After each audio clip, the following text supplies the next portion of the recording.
ఊరికే కాదు, ఏదో చర్చికి వచ్చి అబ్బా ఈరోజు మస్తు ఆడుతుందిరా ఆట, ఈరోజు ఆడకపోతుందిరా, ఫోన్లలో టైం పాస్ చేయొచ్చు, సెల్ ఫోన్లలో టైం పాస్ చేయొచ్చు.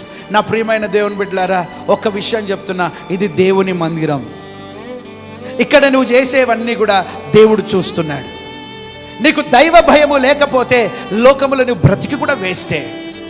నువ్వు దేవుని సన్నిధిలో ఉన్నానని నువ్వు గుర్తుపెట్టుకోకపోతే, దేవుని సన్నిధిలో నేనున్నానని ఆలోచన నీకు లేకపోతే, దేవుని సముఖములో నేనున్నాననే ఒక తలంపు నీకు లేకపోతే నిష్ప్రయోజనం నీ బ్రతుకు.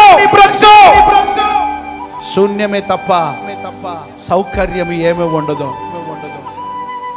శూన్యమే తప్ప సౌకర్యవంతమైన జీవితం, లాభవంతమైన జీవితం, ఫలవంతమైన జీవితం నీకుండదు.